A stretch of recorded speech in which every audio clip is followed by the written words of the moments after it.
Thanks for having me yet again. So I have another presentation for you. So this one is going to be focused on how to write comment letters on proposed Ceqa projects. And before I get into the details, I just want to say that Ceqa is not rocket science for those of you who have been involved in these cases and projects before. There is a lot of legal jargon, but with a little bit of practice, a little bit of research, you can get the hang of it, and you can write strong and informative comments on these documents, even if you're not a lawyer or don't have formal training. So here is a roadmap. First, I'm going to talk for a moment. You probably already know this, why commenting is important. Give some general tips on commenting, and then talk about issue spotting for certain types of Ceqa violations. I'm going to focus on project description, piecemealing, baseline, project impacts, mitigation, deferred mitigation. Some kind of fancy legal words. They're not that complicated though upon closer inspection. And then I'm going to talk a little about air quality and bioresource commenting, and then finally some more tips and thoughts about commenting in the Ceqa process. So why is commenting important? This may be, in a sense, speaking to the choir a little bit, but commenting can sometimes, emphasis on sometimes, improve the project or lead the agency to adopt a less intensive project alternative or stronger mitigation measures. And that obviously is one of the ideas behind Ceqa, at least in theory, that the public will participate in the process and lead to better decision making. Whether that always happens in practice is obviously a different question. We've talked about this a little bit already today. Lead agency is required to adopt mitigation measures if there are significant impacts. That's a substantive requirement as opposed to NEPA, which is merely procedural.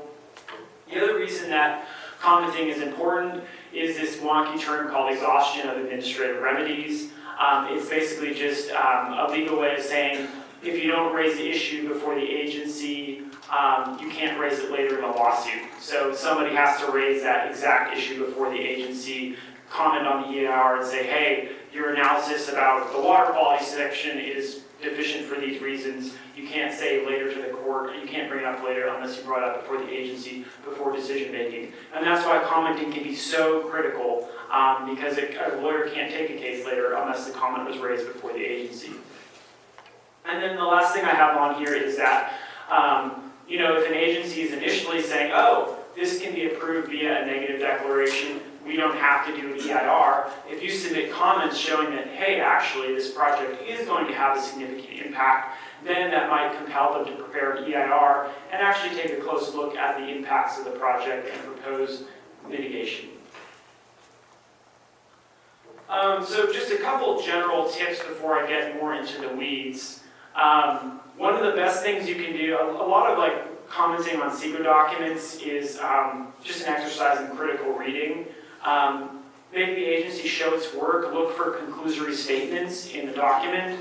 I think in my last presentation I had an example of that with the western pond turtle, where the agency will say, well, this piece of information, well, this species isn't here because of this, even though that piece of information doesn't support the conclusion. So look closely at what assumptions they're making in the document. Challenge them to show their evidence, show their analysis, show their studies.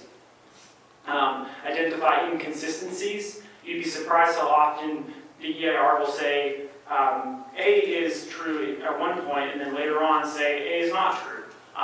It will just contradict itself. So just keeping a close eye for stuff like that, which again, you don't need a law degree to do any of this.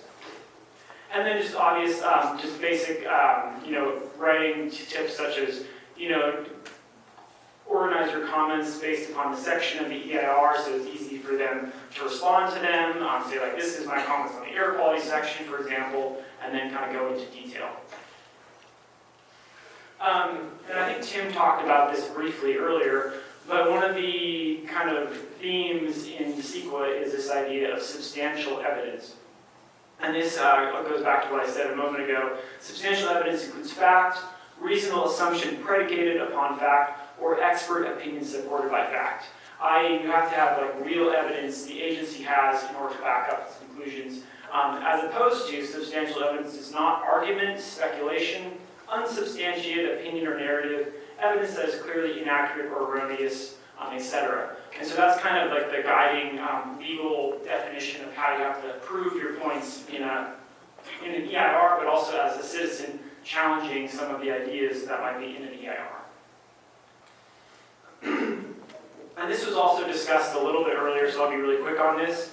But the basic takeaway here is, as I mentioned earlier, the bar to whether or not an EIR is required is actually fairly low. There just has to be some evidence that there may be a significant impact. And again, the killing or take of one endangered species could be construed as a significant impact. And so, if you can show that through commenting or through studies or expert testimony, then that requires preparation of an EIR.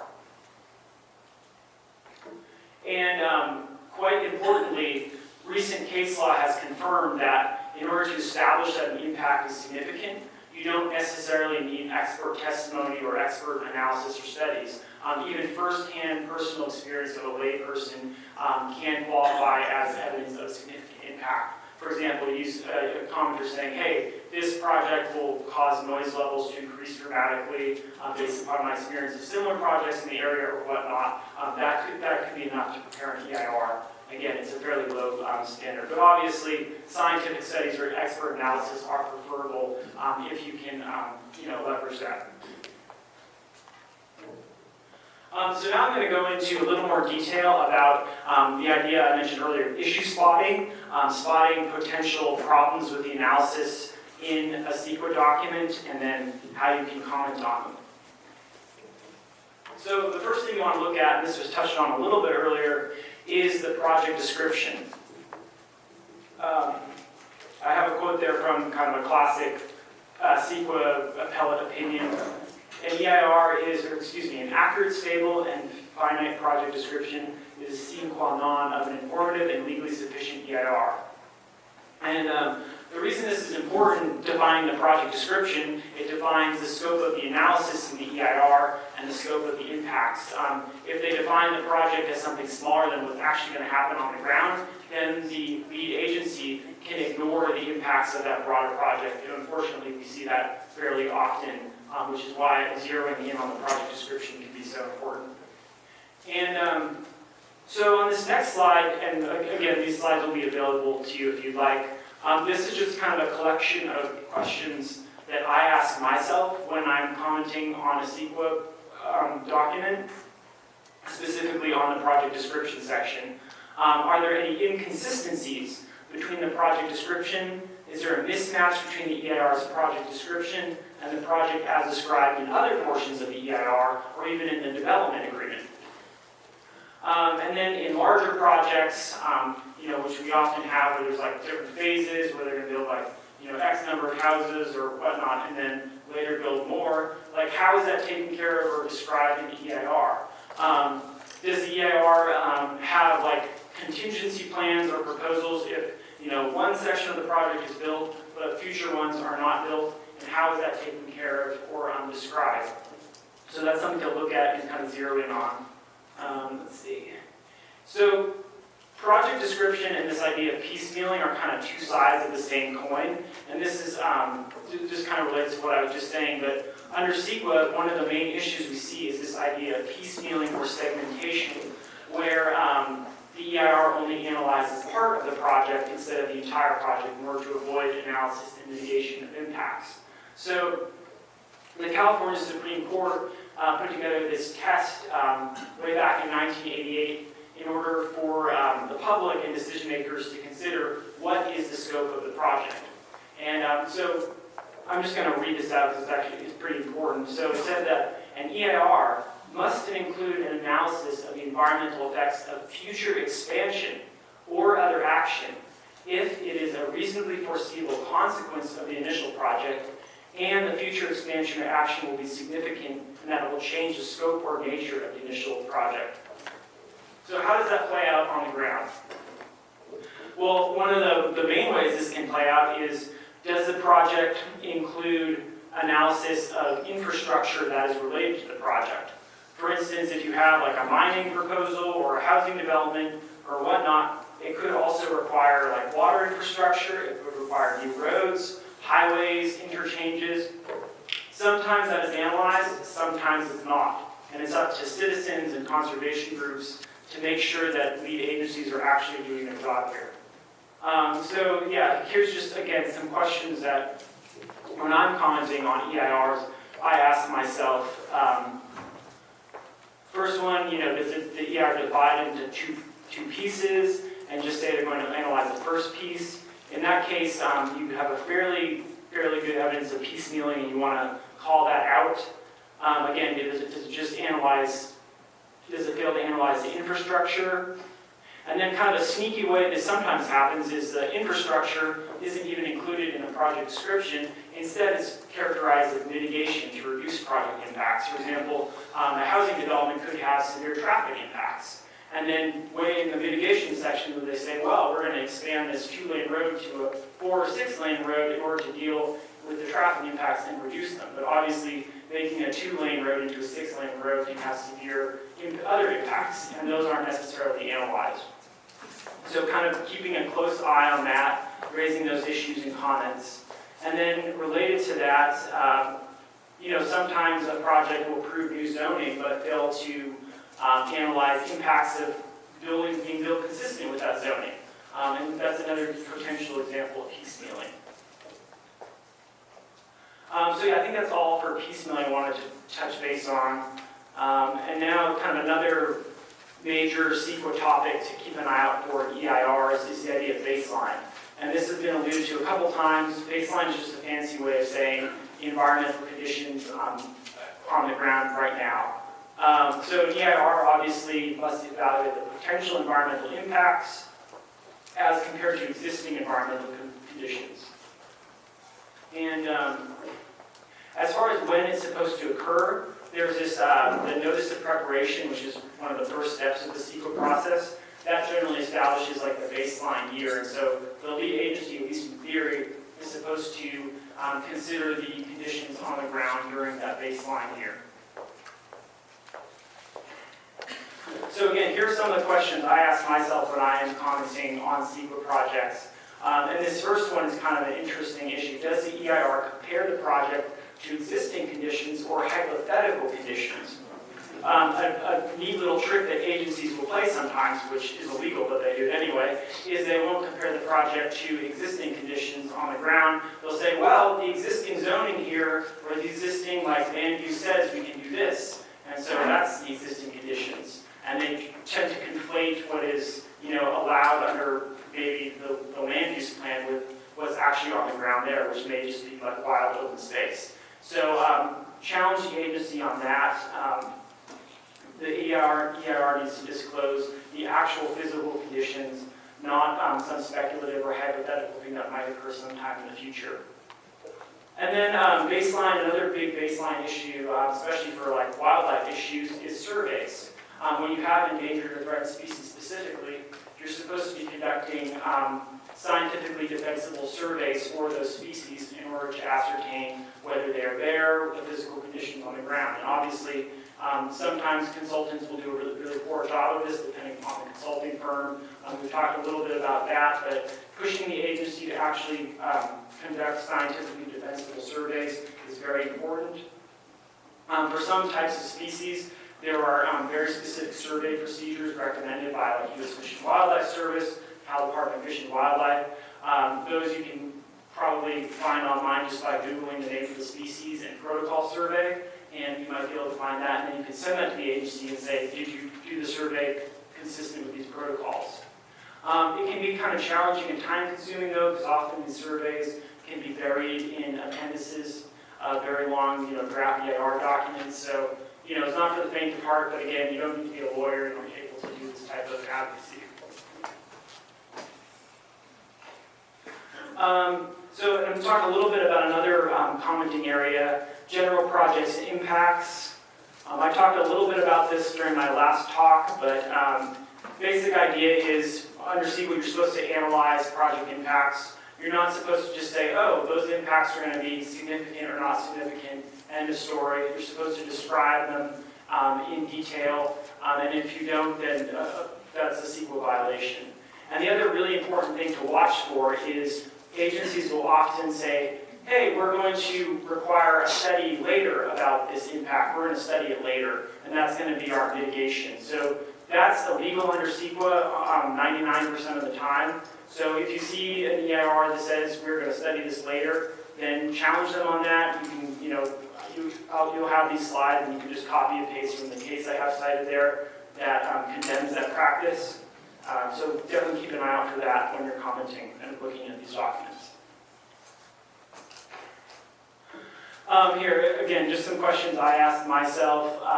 Does the EIR contain an accurate description of the project's impacts for each topic area, air quality, biological resources, every special status species that may be present on the site, traffic, water supplies, water quality, etc. And then does the EIR simply briefly describe an impact as significant, or does it actually explain why it's significant? And then I alluded to this earlier, does the EIR base its discussion on actual analysis, studies, or evidence, or just conclusory statements? And again, does the EIR rely on post-approval studies or analysis, or actually study the issue before project approval? Because obviously, the idea with Ceqa is that you have the informed decision-making with all the evidence and record beforehand, as opposed to after a project is approved, having study the environmental impacts, which at that point doesn't really do anything for anybody because the project's already approved. Another very important area to comment on is the mitigation measures. As we've talked about today, the EIR is supposed to discuss mitigation measures and alternatives that would substantially lessen the project's significant environmental impacts. That's, in a sense, the heart of Ceqa, and if that was complied with, a lot of bad projects probably wouldn't get approved. But it's up to us as conservation and local communities to make sure that that is implemented to the greatest extent possible.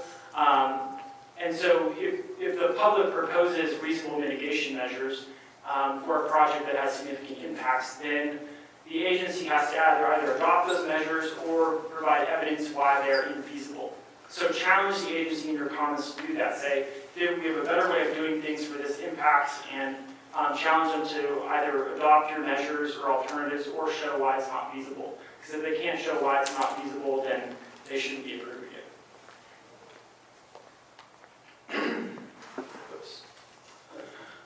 So yeah, these are just the questions I asked myself. Are there other feasible or potentially feasible measures that the EIR does not require? Does the final EIR explain why these other measures are not feasible? In other words, did you comment on the draft EIR and suggest ways to make the project less impactful? And what did they do with those comments? Did they say, oh, we just don't want to do this? Or did they provide some economic justification or some reason to reject them that was actually based in evidence? And then this is also kind of a very common pitfall. Often with these mitigation measures, they'll include very kind of wishy-washy language that makes them essentially unenforceable. They'll say things like, the developer or the city will recommend, or the developer will commit, or promise, or seek to. And none of that really means anything, because after the project's approved, the developer's going to say, well, it just says we have to be encouraged to do this, and we decided not to do it because it's not feasible or whatnot. So yeah, challenge the agency to make sure these mitigation measures are actually enforceable, and make sure the text is designed in a way that they are enforceable, because under Ceqa, you're entitled to that. Ceqa is very clear that mitigation measures are supposed to be actually binding and enforceable, and this type of wishy-washy language should not be in there. And the last thing on there, challenge the agency with the comment letter to ask who's going to oversee implementation of this mitigation measure. Is it going to be the planning director? Is it going to be some of the planning staff, some of the Cal Department of Fish and Wildlife? Because again, what we've seen in our work is that sometimes mitigation measures will be in the EIR, but then will never be implemented or enforced because nobody is making sure of that. So again, making sure that the EIR spells it out, the mitigation is spelled out, who's going to be enforcing it and how, is something you can raise in your comment letters. Okay, another mitigation issue. Deferral of developing mitigation measures. This is also a very common tactic of agencies and developers. Developers attorneys and consultants, of which they have many, at least the well-funded ones, are looking for ways to make a mitigation measure look kind of good on paper, but make it so they have to do the absolute bare minimum when the project is approved. At least that is my experience. And so one way they'll do this is say, well, we're going to develop the mitigation measure after the project is approved, but we promise we're going to make sure the impacts are less than significant. And Ceqa generally prohibits this. And again, it's up to us as the public to challenge the agency to comply with the law. So in general, like I have right there from the Ceqa guidelines, it says Ceqa generally does not allow for the deferral of mitigation measures. And then there's like this 4-part test that the guidelines have for the only instance where deferral is allowed. And as you can see there's quite a few things you have to show if you're going to put off developing mitigation measures. Practical consideration to preventive formulation of the measures, agency committed to developing them, there are specific performance criteria, the EIR lists the mitigation measures to be considered, analyzed, and possibly incorporated into the mitigation plan. So that's a lot of work. And what agencies will do though is say, oh, we're gonna figure this out later, we promise we're gonna mitigate this, we just haven't figured out how. But unless they're doing all 4 of those steps, they are violating Ceqa. And so again, you can raise that issue in your comment letters. And just gonna grab some water. But yeah, this is just, again, questions I ask myself when looking at mitigation measures that I'm concerned about.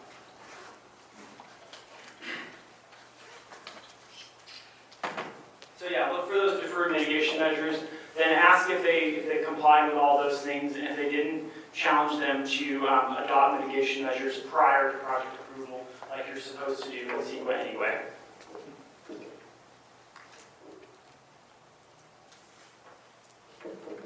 So I'm going to do a slightly deeper dive on air quality and public health, just because it's an issue that comes up in a lot of these projects, at least that I've worked on. And there's also some fairly good new case law from the California Supreme Court that is something that you can cite that some of these agencies either might not be aware of, or if they are aware of, are hoping to ignore as long as possible.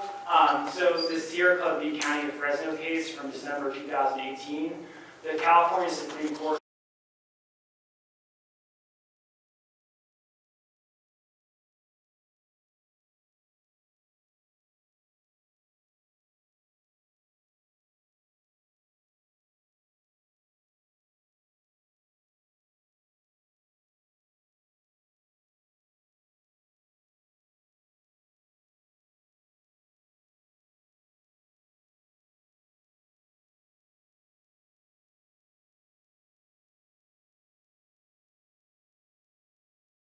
explanations of laws and policies, and the actual analysis sections are actually fairly short. So unless you want to read in depth on all these policies that may or may not be applicable to the project, try to focus on the actual sections of the EIR that are about the project, which again can kind of be sifting through a lot of nonsense and boilerplate.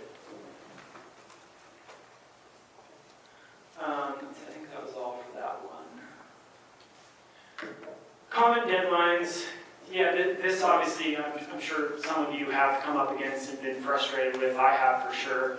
A lead agency will be working with a consulting firm and developer for like 5 years on a draft EIR, and then give the public like 45 days to look at this multi-thousand-page document. I don't see how that supports public participation, but that's the process, unfortunately, they sometimes use. Once you get one of these Ceqa documents, if you don't think you're going to have time to look at the whole thing or don't have colleagues who can, immediately ask for an extension. Obviously point to the length of the document and say that in order to have public participation, we need like an extension of say like 60 to 90 additional days. And sometimes agencies will grant that, especially with larger controversial projects.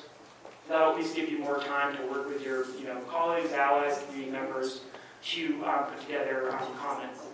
But for draft EIRs, even if you miss the comment deadline, that doesn't mean you can't submit comments. It just means that the agency doesn't have a legal responsibility to respond to them in the final EIR.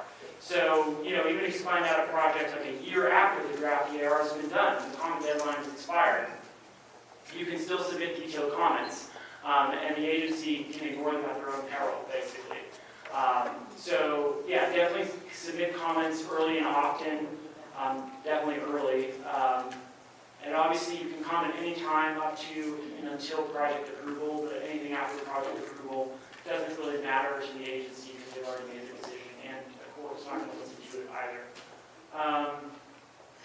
Let's see. And yeah, this is just some not really legal advice, but ways to amplify your comments. And this may again be speaking to the choir in a sense. Reach out to local news, contact reporters who cover the project or similar projects. Make sure if it's like something that's going to affect your community that the press knows about it. Decision makers are sometimes more likely to respond if there's public awareness or scrutiny. As some of the other presenters mentioned, try to meet with decision makers, explain your concerns early before too much time has passed and the developer has already spent a bunch of money on the EIR and doesn't want to change anything. And then meet with planning staff because often they need to be educated on these issues and sometimes are just taking cues from the consultants. And yeah, so I talked about this a little bit during the last session, but send litigation hold language to the lead agency in one of your comment letters, and I'll have a sample about it on one of these slides, but basically make sure they know that they need to not destroy any records related to the project. This administrative record includes all project-related communications, which often will include consultant files as well, at least in some circumstances. So making sure the agency is aware of that and doesn't continue to destroy files, as some of these agencies do, is really important. Yeah, here's just some language. It's very verbose and wordy, but the idea is to trigger their obligation under state law to preserve all records and not suspend, and to suspend any data destruction policies. But yeah, I don't think I'm going to subject you to reading all of that out loud. But yeah, basically says preserve all the records and text messages and blah, blah, blah, including consultant files, and if you don't, then that's not good. So, and then this is just some other kind of thoughts. Some of them are commenting, suggestions, some are just experiences with the Ceqa process. What I've noticed is, especially with controversial projects, in like the week or two before project approval, they'll send out the final EIR, and they'll include hundreds and hundreds of pages of new documents, new studies, statement of overriding considerations, mitigation monitoring and reporting program, all sorts of things that give you virtually no time to look at them or comment on them, which can be very frustrating, but you still kind of do the best you can. And one thing you can also do is demand that the EIR be recirculated due to significant new information. Agencies will almost always say, oh, there's never any new significant information, even though we've produced thousands of new studies or whatnot on the EIR project approval, but you can still argue that the EIR should be recirculated for more public comment, and obviously do the best you can to review all those documents, because often we'll change things last minute and leave very little time for public comment. Let's see what's else on here. Yeah, I think that's just a takeaway with that. Again, it can be frustrating, but do the best you can when they do the last minute dump of studies and analysis right before project approval. I talked about this a little bit earlier, but when an EIR is certified, after that you only have 30 days to bring a challenge. If you are considering challenging a project, start figuring out if you're going to have legal counsel well before project approval, because if you wait till when the project is approved, you're facing a very tight time frame at that point. And then obviously look into retaining appropriate counsel well before the project is approved, ideally just so they can comment on the project as well. Attorney comments are often similar to layperson comments, but sometimes they can spot issues that are a little harder to spot. And yeah, I think that's all I wanted to say on that. I already talked about how they're approved over the holidays.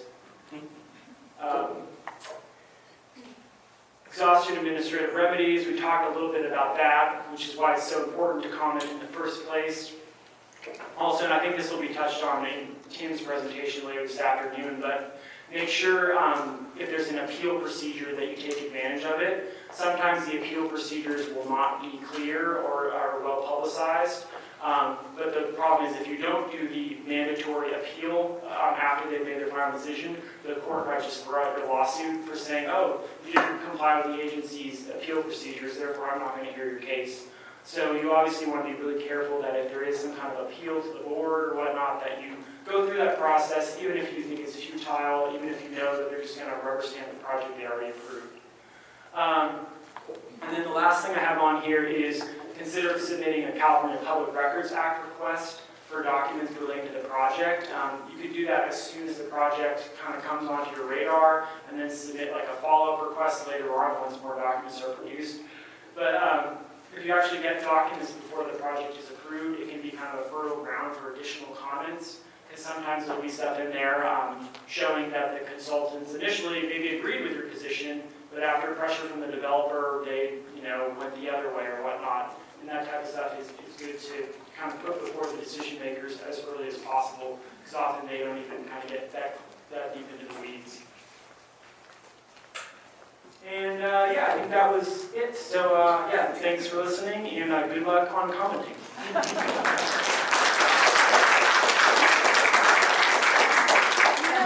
More